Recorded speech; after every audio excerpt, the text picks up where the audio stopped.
Winning Blueprint presents. It's the Redskins Report. So it's everything Redskins and anything of the sort. That's right, there's nothing here to hide. Skins colors are so bold, man, I wear 'em with pride. So get this Skins Report. Recap of Sunday's game and anything of the sort. Whether it's losses or wins, it's all skins. Come get it. I'm holding down the fort. You know why? 'Cause it's the Redskins Report.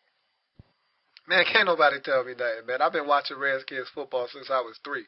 Where were you at on January 12th, 1991? I know where I was at. I was in my room crying because the Redskins just lost to the San Francisco 49ers in the divisional round of the playoffs. That's real. I'm serious. That's real. Man, just tune into the show, man. Just tune in. The Redskins Report.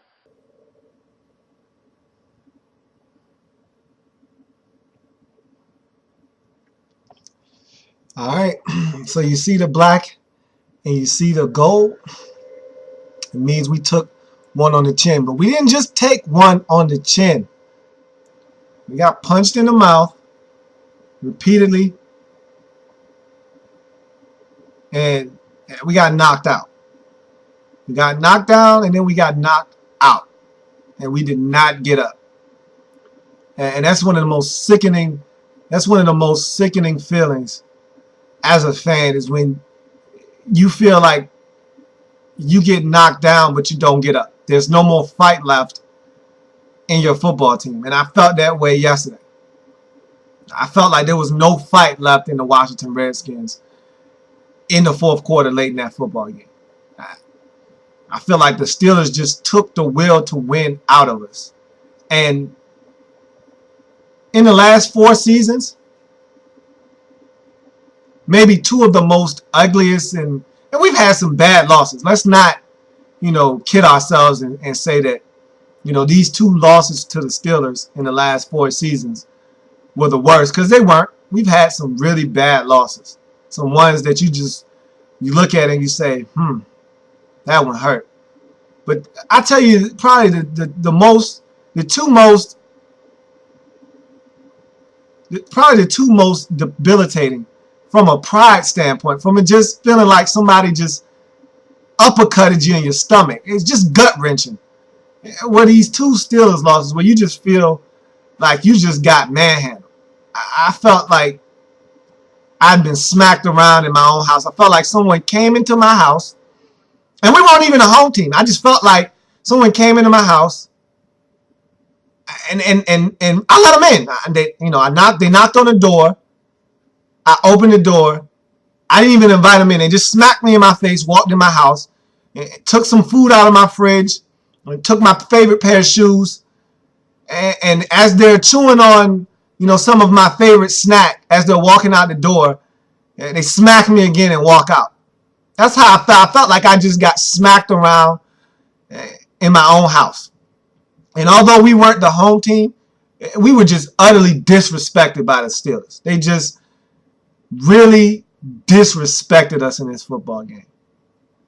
And it's not much more to really say about how the game went. I mean, they just pounded us. They were more physical than us.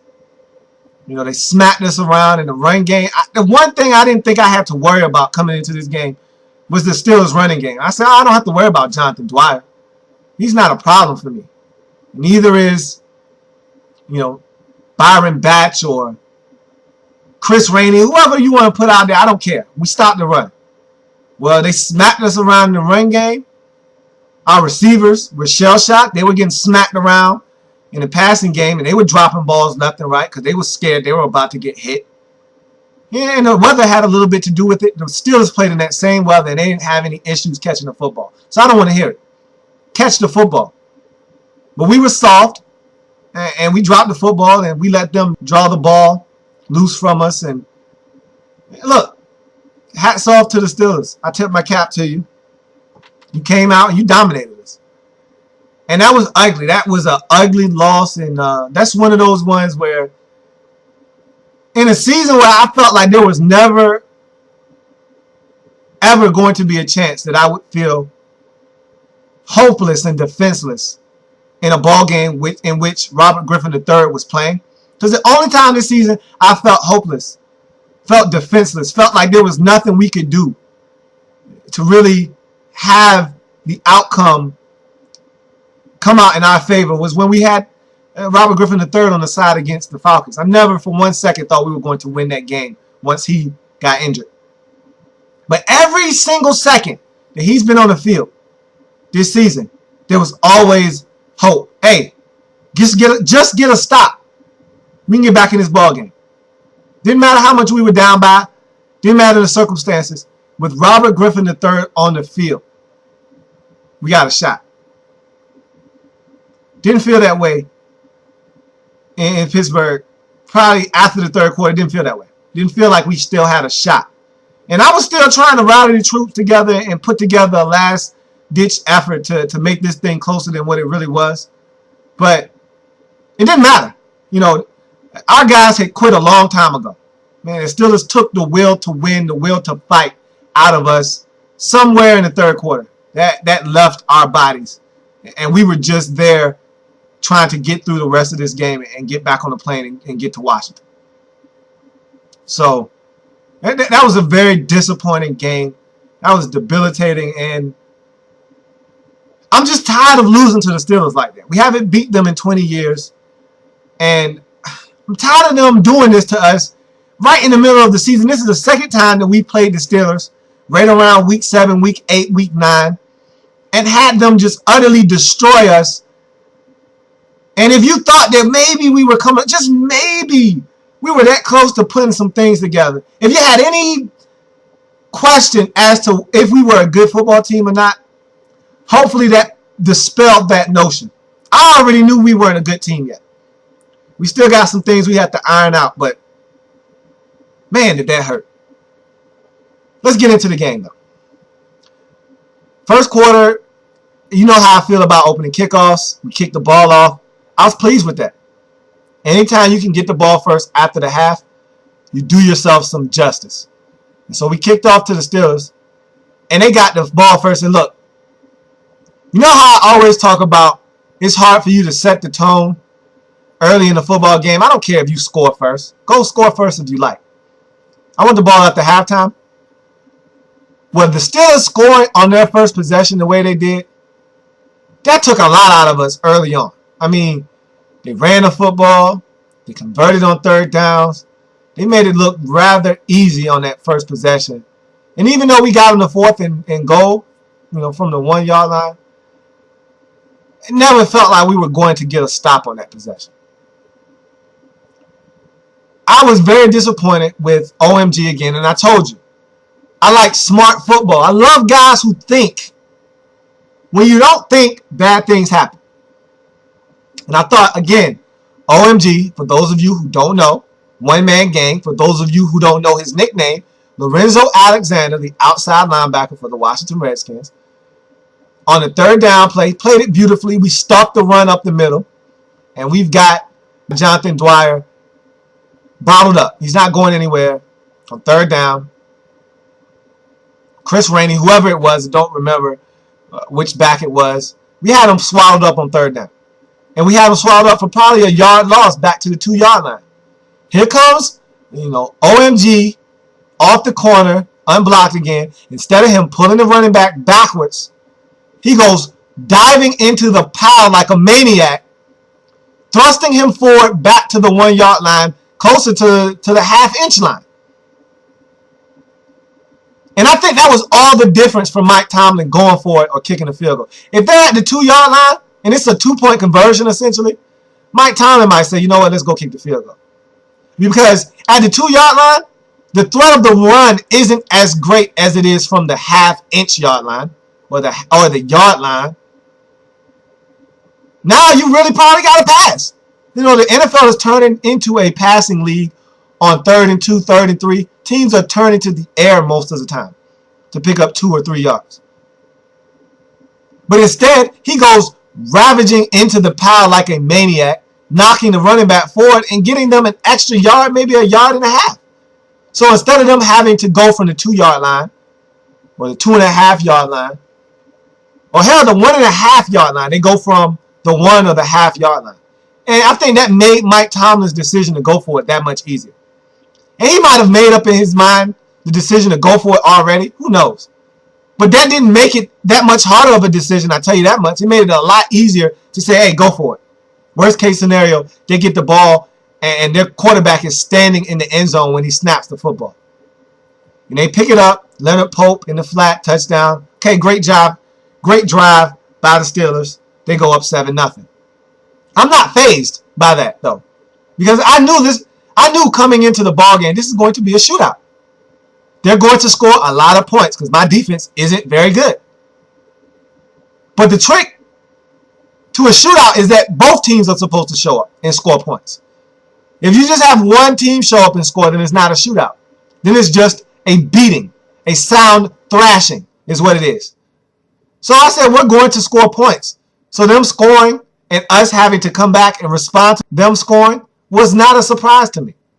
What was a surprise to me is that we came out and we looked flat on offense. We looked scared on offense.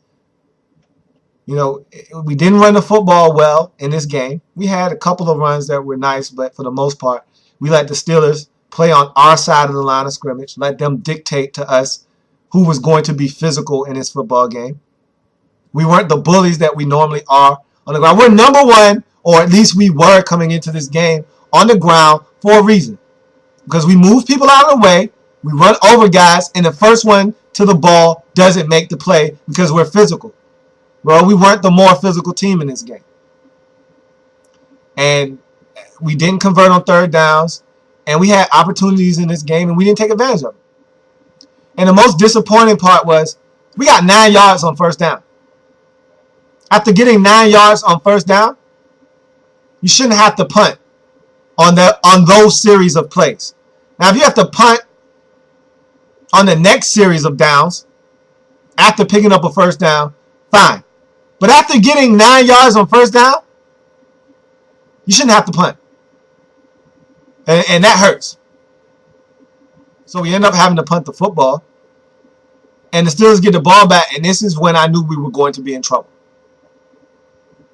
Because they started running the football with Jonathan Dwyer. And the one thing that I came into this game hanging my hat on was the fact that the opposing team isn't running the ball on us in this game. You can do a lot of things on us. Pass the ball, convert on third downs, score in the red zone. You can do a lot of things on us throughout the course of a football game. One of them won't be running the football. Or at least that's what I thought. To that second drive where Jonathan Dwyer just ran the football on us. Bad backside discipline on his cutback run. The safety comes up. And you know, I can't stand Madieu Williams playing in our secondary. And he overruns the play. And the linebacker that's supposed to be there, he goes out and goes too wide and allows himself to be knocked out of the play. It's a wide open hole, and Jonathan Dwyer breaks tackles. He's a big boy. He's physical. He can move. He has good feet. I like him. I liked him coming out of Georgia Tech. I just thought he was going to eat his way out of the league because when the Steelers first got their hands on him, he looked like a fullback. And he was eating his way out of the league. And somebody got in his ear and told him, look, man, if you want to stay on this roster, if you want to stay in the NFL, you're going to have to get into shape. You're going to have to watch what you eat. He got into shape. He hung around. His opportunities came, and now he's making the best of it. And he looks good. And we couldn't stop him on this day, and it was very disappointing. That's when I knew we were going to be in trouble, when the run game started to work for the Steelers. We were able to hold the Steelers on this drive to a field goal, but it's 10-0. And at this point, I'm like, we have to score, or this thing's going to get out of control. Because you can see it's starting to turn into a Pittsburgh Steelers-like game. They're running the football. Ben Roethlisberger, I already told you coming into the game, he's playing his best football of his career. So don't expect a lot in the form of a turnover out of him. And it's starting to rain now, and it's starting to just look like a Pittsburgh Steelers game. So we got to do something. I was a little disappointed on the fact that on 3rd and 15, we get them in 3rd and long. We give up about 11 on 3rd and 15, which allows them to attempt that field goal with Sean Sweezum. That was disappointing. But again, we got off the field on 3rd down. They had to kick a field goal instead of getting 7. I wasn't going to cry over spilled milk. I wanted to see something out of my offense, however. So we get the football back, and I'm loving the early usage of Josh Morgan. Joshua Morgan is getting the football on reverses. He's getting the football on wide receiver screens, slants. We're getting him the football early. I think he's a weapon for us. I want to utilize Joshua Morgan more. So to see him getting the ball early and often in this game was very encouraging. He was making plays. And I thought, okay, this drive looks like it has some promise. So we run the play action fake and hit Logan Paulson wide open. And I'm like, this is what we are supposed to be doing to these Steelers. This is not the same Steelers that, stifled teams in the past. They can be had. I watched the Raiders rack up, 33, 34 points on these Steelers. Now, granted, they had a lot more injuries that game than they did this game, but I don't care. I know these Steelers can be had. So we moved the ball down the field, and then Leonard Hankerson drops a touchdown pass. That was a sign of things to come. At that time, it was only like the second, maybe the third drop of the game, so I was willing to sweep it under the rug. Because we got in the end zone. Took us to a fourth down, and we had to go for it. Wasn't the prettiest plays, but it got the job done. We got in the end zone. But then having the PAT blocked, that sent red flags all through my brain. At this point, I'm like, that's not good. That's never good when you can't convert on an extra point. From that point on, I was thinking the worst for the rest of the game. Because not only are we being ran on at this point, but now we're getting PATs blocked. We're on the road and we're struggling against a team that can score points. And you're giving up 1 point. You can't give up a point. You can't give them anything. They don't need help. We're on the road and we're struggling. Need every point we can get. So from that point on, I knew we were in some trouble.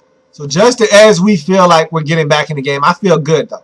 Even though we're getting ran on, we're dropping the football, I was very disappointed. Even though we scored a touchdown, we had several drops on that possession.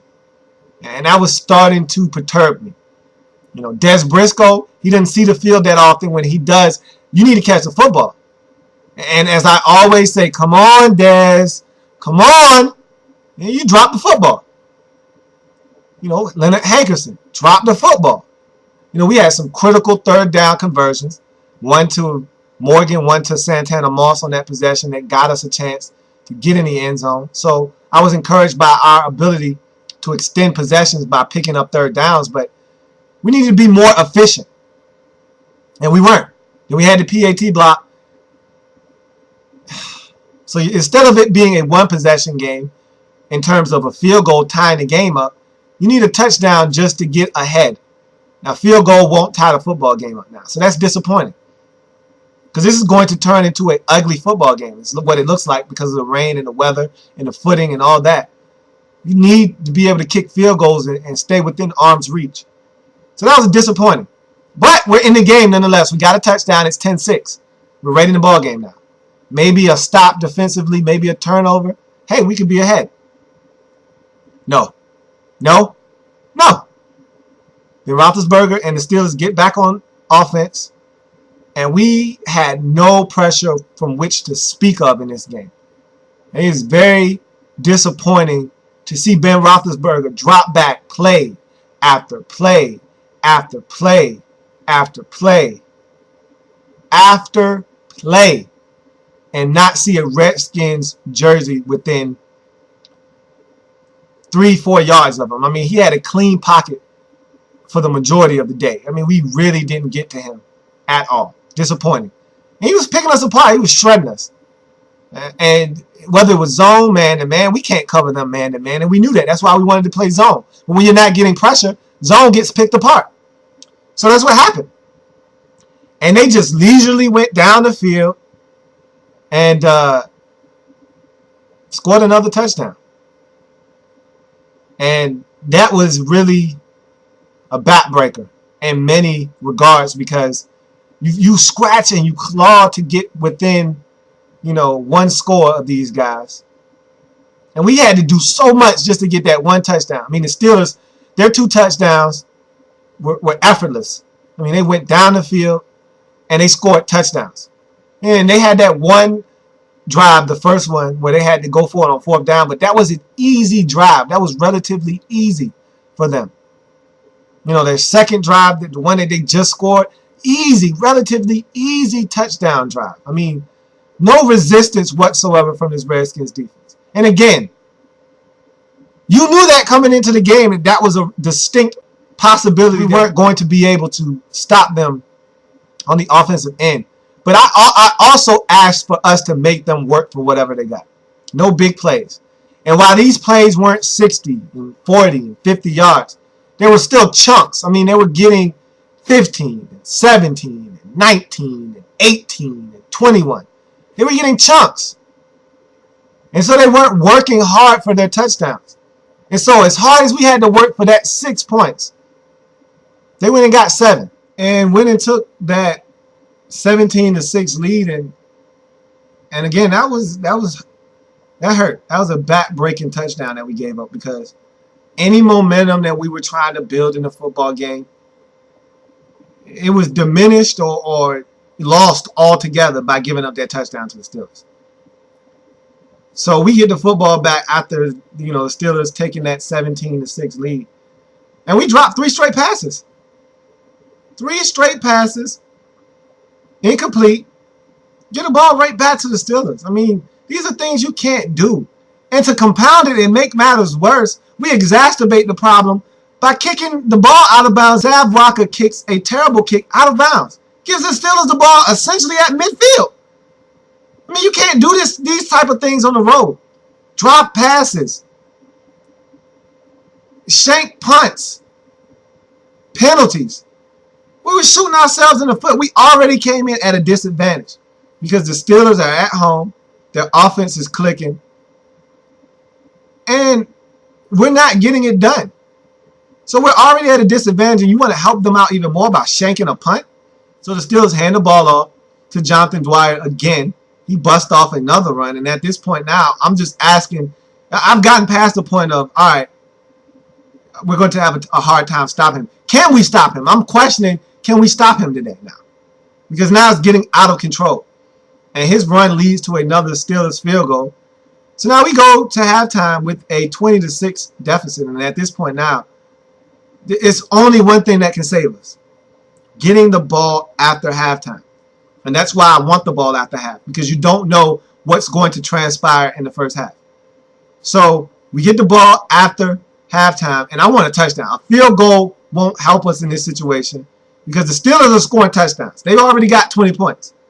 Had we already had a 7 instead of a 6, maybe a field goal is acceptable, because then you're 2 scores away from tying the game up, another touchdown and another field goal, instead of being down 9-20 if you kick a field goal and having to go for 2.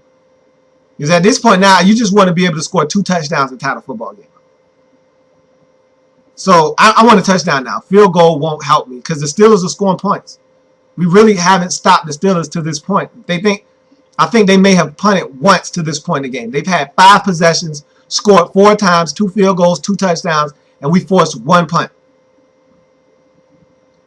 So at this point, I'm like, we need a touchdown. We're not going to beat them kicking field goals.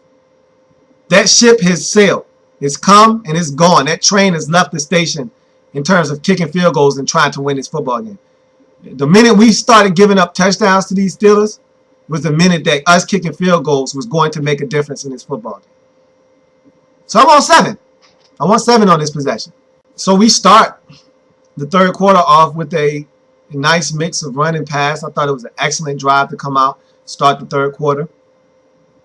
Had potential to go in for 7. And one thing we've prided ourselves on doing this year is really getting after teams after we start having success on a drive. We finish off our drives with touchdowns. We've done a really good job of doing that this season. But not in this football game. We would get a little something going and then self-destruct with a few drops. And on this drive, we got a few things going. And then we decided, okay, we're going to run on first down, lose 2 yards. Have a terrible play-action fake pass that just looks horrible from the start, that does nothing, incomplete. And then Okay, so we're going to give up on third down with a screen. Just frustrating because that screen was a give-up play. Push the ball down the field, man. We've been getting chunks, down the field, passing the football when we did decide to catch it. Guys were open. Push the ball down the field. No, you want to give up with the screen. So we get a field goal. Kyle Forbath pounds it through, and it's 9-20. The one thing I didn't want to happen, outside, of course, of us turning it over or punting, was get a field goal. I wanted a touchdown. The only thing that was going to satisfy me on that opening drive was a touchdown. We didn't get it. So at this point now, all you can hope for is a stop. Give ourselves a chance. If we get a stop, and maybe we'll be able to get back in the game if we can just get a stop. On this day, that was way too much to ask for. Steelers have more good offense, more bad skins D, and we couldn't do anything right. We couldn't tackle. Jonathan Dwyer was breaking tackles left and right. It was a poor exhibition on how to tackle. We weren't getting any pressure on Ben Roethlisberger. We weren't near these receivers when they were catching the ball, so they were able to run after the catch. It just was bad all the way around. And so bad defense by the Redskins plus good offense for the Steelers equals another touchdown as they were able to climb on top of us 27-9. And that one all but sealed it. At that point, I think any fight that we had left in us left our body at that point when it got 27-9. I mean, we knew we weren't scoring 27 points against the Steelers on this day. We couldn't catch the football. We couldn't catch a break. And we couldn't do anything on defense to slow the Steelers down. And so we knew we weren't scoring 27. And so I think the guys at that moment decided that let's just not get embarrassed to the tune of 43, to 12. Let's just make sure that the Steelers don't run up the score on us. But we're not going to win this game. So we do nothing on offense again. And at this point, I'm like, look, just to save face, if you want to not be embarrassed, you got to go get a stop, defense. You got to get a stop. And luckily enough for us on special teams, the Steelers got a penalty. Then they got another penalty. And we were able to get off the field and get the football back to our offense. Score still 27-9. We're not out of the ball game yet. I haven't given up at this point. The players on the field might have given up already, but I hadn't given up yet. I felt like, look, we just need one score and we're back in this game. That was always the thought. One score at a time. One score, then we need a stop. Then we'll talk about scoring again. But you got to get a score, then you got to get a stop. So we get a nice return. Brandon Banks gets the ball into Steelers territory. So we're in business. We got a shot now. And I'm like, we need a touchdown. Field goals won't do. So what do? First play from scrimmage. 7-yard loss. And again, when you're on the road and you're trying to win a game, look, and you're already trailing, so you're on the comeback trail. You can't afford to have negative plays. You can't afford to lose 7 yards on any given play. And so we couldn't even do the little things right, like perform a play-action fake handoff. That's slipping out of our hands. And so the next play, we try to go up top to Aldrick Robinson. And at this point, somebody has to step up and make a play. And Robert Griffin III throws a beautiful ball, as he did all day, giving guys chances to make plays, and they just didn't want to. He throws it up to Aldrick Robinson, and I've been begging for Aldrick Robinson to get opportunities. Well, he gets an opportunity to make a play, and he doesn't. Ball's right in his hands. Still, a defender did a great job on this play.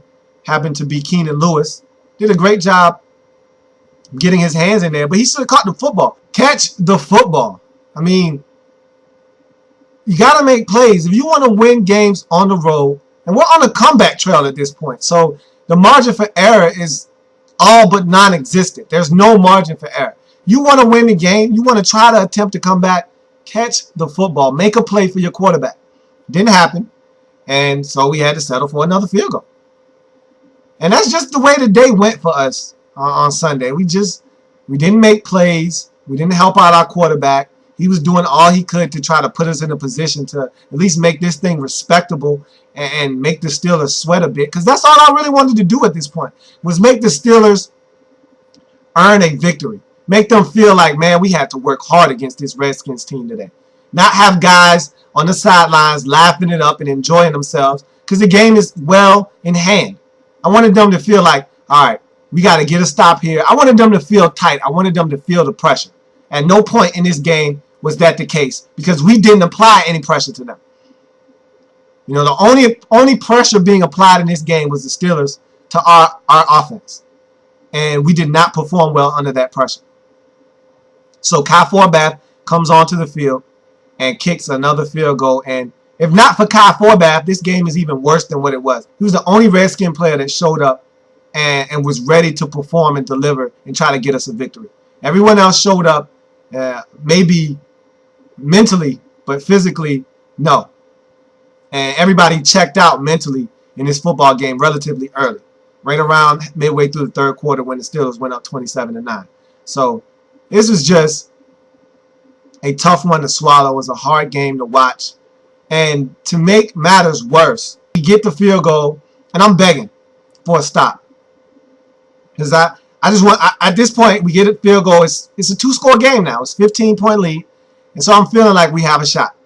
Even though it's a faint one, and I really don't believe in what I'm saying to myself right now. I'm like Drew Brees at the podium after they lost to the Chiefs. I'm lying to myself in order to make myself feel good about the prospects of this game. We still have a shot. I'm saying that out loud, but in my head I'm saying, what are you saying? This game's over. But nonetheless, I had to keep the spirits up. So I said, hey, look, we're only down 15. That's 2 scores. You get a stop and we get a touchdown. We're right back in this ballgame. So the first thing we had to do was do something that we hadn't done all day. Get a stop. We were able to do that, surprisingly enough. Now, we didn't do that on our own merit. We didn't do that on our own volition. Yeah, Emmanuel Sanders decided he wanted to drop a pass on third down that would have yielded the Steelers a first down. But I didn't care how we got it. Any break that came our way, I was willing to take it. Because at this point, we needed all the help that we could get. It was already apparent and obvious that we couldn't do this on our own. So any breaks that were afforded to us, we needed to take them. And so if he wants to drop the ball on third down, I'm all for it. So he drops the ball and we get another chance. And what do? Go out and do absolutely nothing on offense, which is what we've done on offense all day long. And that was it. I mean, we had to go for it on fourth down. We didn't convert. Steelers get the ball in our territory already, and the game's already well in hand.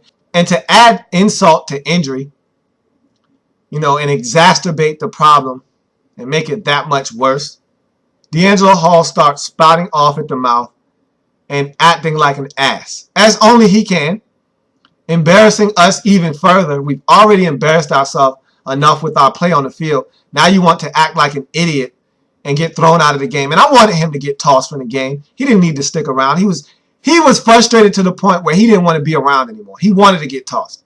And at this point, I'm ready to toss him off of our roster. This is my last year dealing with D'Angelo Hall. I think we need to go ahead and wash our hands clean of D'Angelo Hall after the season. I'm done with him. The one thing that we always used to, lay claim to with D'Angelo Hall is we have a playmaker. And I used to be a D'Angelo Hall apologist. Well, he makes plays and he's better than any other corner that we have. Those are all lies now. Those aren't the truth anymore. He's not the best corner on the team anymore. He doesn't make plays. You can't hang your hat on that 4-pick game against Jay Cutler 2 years ago that got him into the Pro Bowl. He's not making plays anymore. He's not a playmaker anymore. He's a guy that has lost a step. He's no longer a confident cover corner. Guys are running all over the field on him. You want to get mad at somebody? Don't get mad at the officials. Get mad at Emmanuel Sanders for catching a 15-yard drag route on 3rd and 7. Get mad at Emmanuel Sanders for catching a 17-yard slant route on you on 3rd and 7. Mad at Antonio Brown for catching a 19-yard wide receiver screen. Get mad at Mike Wallace for catching a 25-yard post route. Get mad at Heath Miller on third down when he's catching a first down pass. You want to get mad at somebody? Get mad at a Steeler. Don't get mad at the officials. They're not playing in the game. You are. You took your helmet off. You got a 15-yard penalty. You start yelling obscenities at the official, berating him. You wanted to get thrown out of the game. Well, I'm done with you. I'm finished with you. This is all you're good at now. You've gotten better at tackling, and you've gotten better at running your mouth and not performing on the football field. You're not worth the headache anymore. You don't make plays on the field.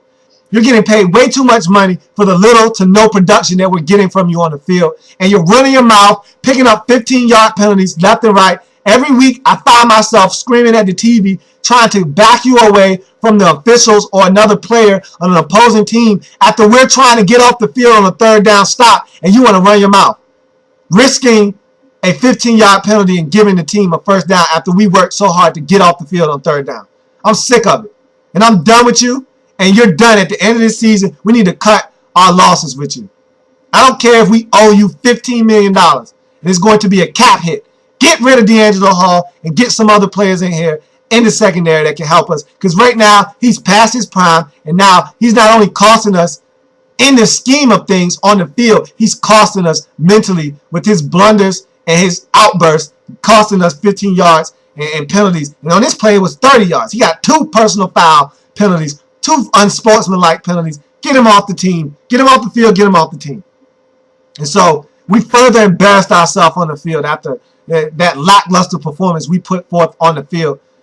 We ended it up, and we summed up the day as only we could with a very undisciplined attack on an official. And that was the perfect ending to what was a terrible showing from the Washington Redskins. And we got beat 27-12 by the Pittsburgh Steelers. And they out-physicaled us. They out-coached us. They outplayed us. And they just flat out dominated this football game. And there's nowhere to go from here but up, because you don't get much lower than this if you're a Redskins fan. This was a tough defeat to swallow. And we got beat in every phase of the game. We got slapped around by the Steelers. And, I mean, we got punched in the mouth, and we just didn't respond. We got punched in the mouth, and after that first punch, it resonated. It reverberated through our whole body. And it hurt so much that we decided to pack up our things, and we were ready to go.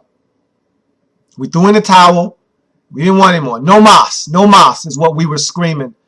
Somewhere in between the midway point of the second quarter and the midway point, the third quarter, we decided that we didn't want anymore. No mas. No mas. And it showed on the field. So the Steelers, who now have elevated their record to 4-3 on the season with this victory, are slowly climbing back into it in the AFC North. And it's not time for the Ravens to look over their shoulders quite yet. But I will tell you this. If you're the Baltimore Ravens, the Steelers are coming. They're playing good football. They're starting to get healthier. And that loss that you had to the Texans right before your bye week, that was an ugly loss. And you got a bye week to try to get these things rectified. And you're no longer going to have Ladarius Webb. You're not going to have Ray Lewis. So you need to make the proper adjustments. You're going to have to help out Jimmy Smith. He's not ready to hold it down at that one corner spot. He was getting worked against the Texans. You're going to have to figure out ways to make this defense still a formidable group, because right now you're getting gashed on defense. And don't look now, but the Steelers are starting to play good football. Not saying that the Steelers are out of the woods yet. They beat up on a less than stellar Redskins football team, and they did what they were supposed to do. They got a Redskins team coming into their town, coming into their stadium, that thought they could do something, and they're not a good football team, and they pounced on them. They beat them up and sent them home with their tails tucked between their legs. And that's what the Steelers were supposed to do, and that's what they did. They look like the Steelers of old, and now this is their first time being over 500 all season now at this 4-3 mark. With each win that they notch, they make those late games with the Ravens at the end of the season that much more important. And at this point of the season, because these are both going to be late season matchups with the Ravens, we want them to be important. If you're a football fan, you want those Steelers-Ravens games to matter. And early on in the season when the Steelers were playing subpar football and the Ravens were playing lights-out football, we didn't think that those matchups would matter at the end of the season. Now, as the Ravens are starting to come back to the pack and the Steelers are starting to play more to their form, these games look like they're going to matter, and that's a good sign for all us football fans. So the Steelers get the win, and they're now 4-3 on the season, first time over 500 all season long. Meanwhile, the Redskins dropped to 3-5 in what was just an embarrassing display out on the football field. They didn't show up ready to play. It showed, and they got manhandled by the Pittsburgh Steelers, who hit them with a Mike Tyson-like punch in the jaw, and they were never really able to gain their equilibrium back and respond. And so that was disappointing, and that was a very lackluster effort. And now they have to go back home, go back to the drawing board, because by no means are the Redskins out of this thing. Okay? The NFC is wide open. And this loss to the Steelers, while it hurts and stings, was just that. It was a loss, one, to a AFC team. And so, yes, it's a loss and it hurts your win-loss record and it hurts you in the standings. But from an NFC standpoint, we did not lose any ground this week. We did not lose to an NFC team. So this NFC conference is wide open because after the division winners in every division, there's a nice drop-off. And so at 3-5, we're still jockeying for a wild card position. We still have as good a shot as anyone to get in the playoffs with a wild card berth. We have to play better football, and we have to eliminate days like these. We're not going to win very many games playing with the effort that we played in this game. You're just not going to do it.